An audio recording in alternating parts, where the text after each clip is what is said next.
เอาอยู่ไล่มาเซเวยอสยิงเรียบร้อย1-0จากการยิงของเซวายอสโอ้โหลูกนี่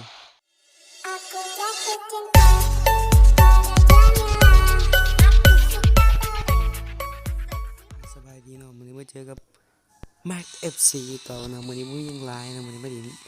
ตึงดิกซักตึกที่เก่าเนาะ EP ที่3เนาะวันนี้เราเป็นกองกลางเนาะเดี๋ยวขอไปเบิ่งกันเลยเจอกับปารีสนี่กองกลางจากฟิล์มเดย์ตัวยิงวิวเดี๋ยวเขาไปดินกันเลย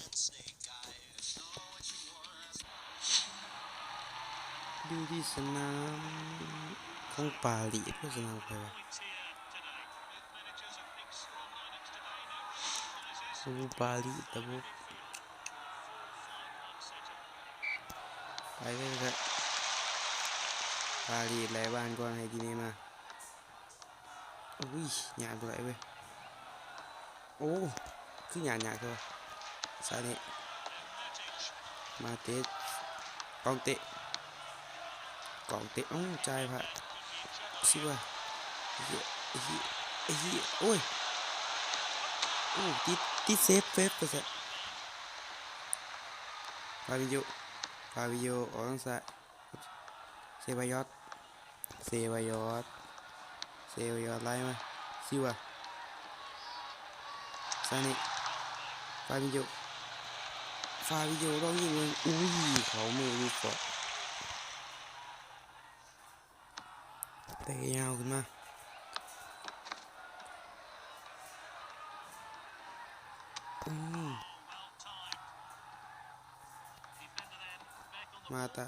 ติบไหลขึ้นมาซาเนครับมาขึ้นซาเนไปแล้วสันกองเตะไรมาฟาวิโยไรมาจอเซวายอสเปิดเขามือนะครับบูฟอนเตะยาวขึ้นมา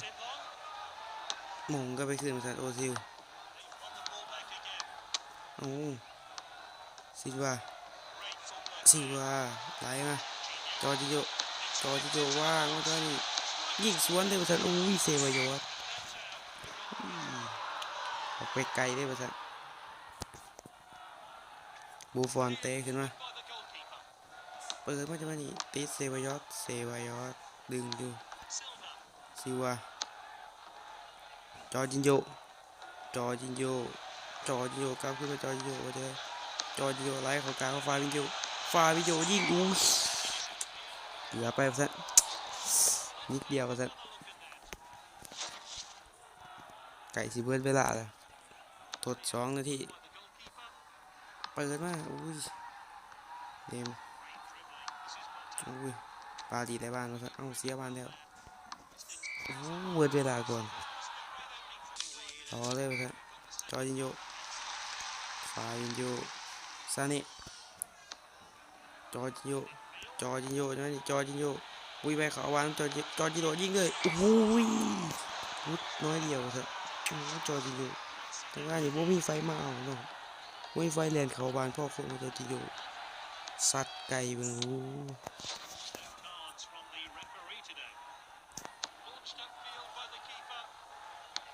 ลงไปแล้วเถอะฟาวิโยเก็บบานได้ไหลมาเซวายอสไหลมาฟาวิโยยังเอาอยู่ไล่มาเซเวยอสยิงเรียบร้อย1-0จากการยิงของเซวายอสโอ้โหลูกนี่การประสานงานกันครับเมืองเทอร์โนเซวายอสไหลมาฟาวิโยลึงตัวประกบไหลให้เซวายอสจับจิ้งเดี๋ยวนี้เสียบนี่ประสานลูกนี่ไหลมาฟาวิโยเซวายอสจับยิง1-0แล้วสันตอนนี้เลเวอริสนำปารีสอยู่นี่มาไปนี่มาเอาเสียบานนี่มาปาวิโยไล่มาจอจินโยออกมาทางซาเนเปิดเข้ามาเขามือเลยครับ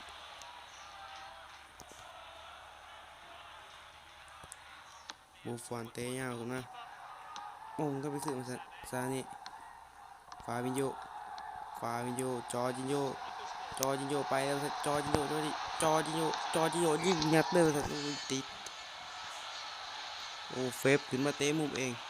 เฟบเปิดด้วยดิมาตาเจียทายยังบจักเถื่อนดูนี่สวนแต่ท่านนะครับพอท่านขึ้นไปซานี่ไหลมาจังหวะนี้ฟาบินโยยาเลย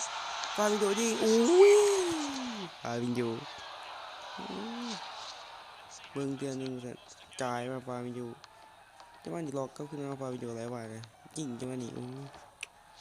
เขาใกล้เติมซะเปิดมาจังหวะนี้ปาดีกองวานมากซะฟาบินโยเกินเนี่ยไล่มาเลยเอาติซิวายิงไกลเลยซิวาเกือบเขาซะลักไกลซะเฟฟเตะมุมมาเปิดเข้ามาจังหวะนี้เมาตีไปซะเก็บบานเลยปาดิเก็บบานสวนเลยท่านจังไรเอ็มบาเป้เอาไปบ่ได้ท่านบานดูว่าสิสวนเลยท่าน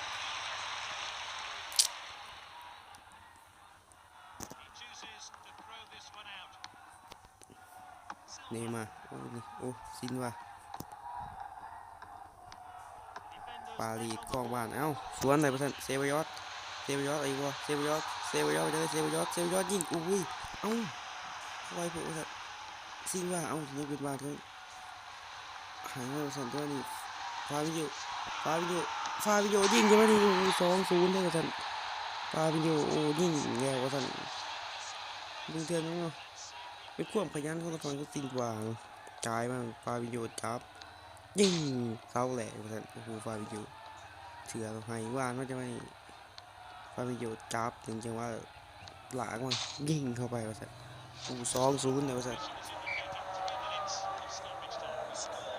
เอาแล้วท่านจบเกมเนาะท่านเป็นตั้งฝั่งของเนื้อบาลีเนาะสนามฝั่งของปาลีไปไหนนี่ EP ที่3เนาะจัดกองกลางจากฟิล์มบาลีเนาะวันนี้ก็ขอจบคลิปเพียงเท่านี้เนาะ